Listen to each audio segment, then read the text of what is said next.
मेरी माताओं, एक बात याद रखना, ये जरूरी नहीं है कि आपका पति आपके पास हो तभी आप उन्हें भोजन कराएं। ये जरूरी नहीं है कि आपके पति आपके पास हो तभी आप उन्हें भोजन कराएं। आपके पति दुनिया के कोई से भी कोने में हैं, थाली परस के रख के एक बार उन्हें याद कर लीजिएगा, आपका भोजन स्वीकार होगा। जरूरी नहीं है कि आपके पति आपके पास हो तभी आप उनके चरण छुएं, नहीं। सुबह उठ करके उन्हें याद कर लीजिएगा, आपकी प्रणाम उनके पास तक जरूर पहुंचेगी, क्योंकि प्रेम में वो शक्ति होती है, याद रखना। मैया सुनीति का रोज का नियम था, रोज जौ की रोटी 4 बनाती थी, रोज जौ की रोटी 4 बनाती थी नमक से। 2 रोटी नमक से निकाल के उत्तान पाद के नाम की रख देती थी, उसके बाद में 2 रोटी दुखिया खुद खाती थी। आज वही रोज वाली 2 रोटी निकाल के जो रखी थी वही काम में आ रही। उत्तान पाद बोले, प्यारी बहुत तेजी से भूख लगी है, कछु होए खाने का दे दे। इतनी बात सुनी तो रानी के आंखन में आंसू आए गए। रानी कहने लगी, पिया तुम तो 56 प्रकार के व्यंजन खाने वाले हो, हम दुखिया के जहाँ पे नमक की रोटी, जौ की रोटी है नमक से।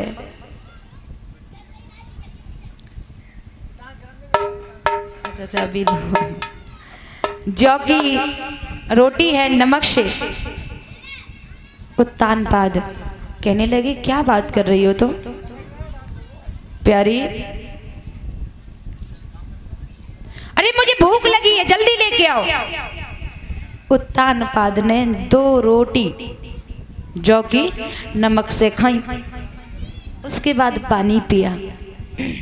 उसके बाद उत्तान पाद बोले, प्यारी क्या रोटी और होंगी? मैया बोली, पिया रोज का नियम था 4 रोटी बनाने का, 2 आपकी 2 अपनी। क्या आपको ये हम दुखिया की जौ की रोटी स्वाद लगी? उत्तान पाद कहने लगी, रानी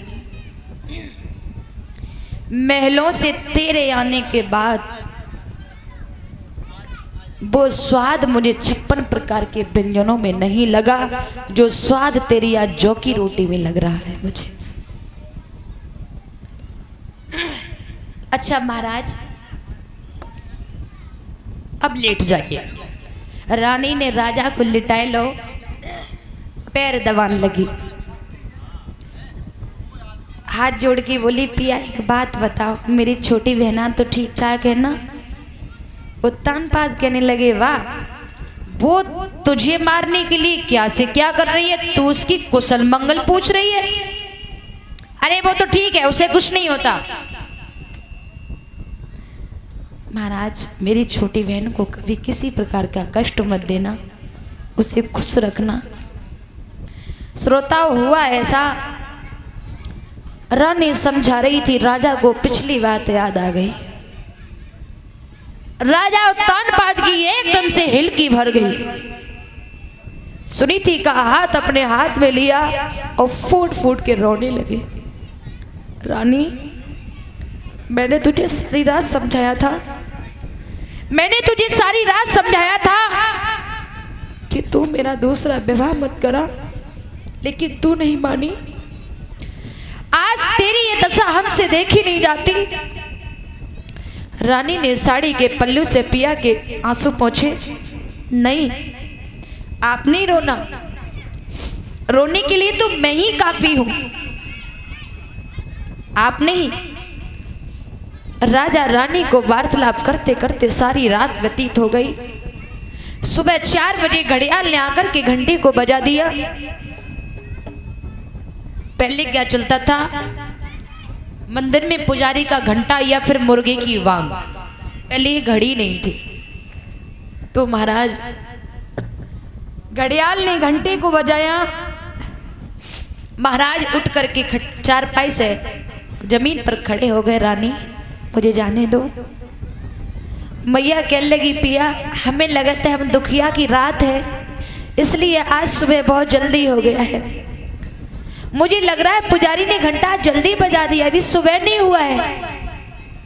राजा कहने लगे रानी तुम चिंता ना करो, मैं आता रहूंगा। बट तुम्हें नहीं मालूम है प्यारी, अगर छोटी रानी को मालूम पड़ गया तो वो धरती आसमान एक कर देगी, मुझे जाने दो। चलते समय दुखिया मैया ने पिया के पैर छुए, जवाब दो प्रभु जब दुखिया की खबर लेते रही हो। और महाराज जैसे ही सुबह वहां से चले,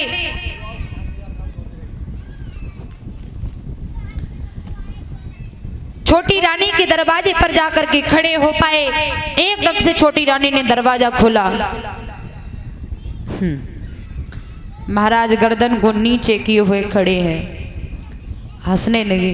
कहाँ रहे, कहाँ रहे, सारी रात आप कहाँ रहे? मैं पूछ रही हूँ कहाँ रहे? और कहा बोली इसी के बीच में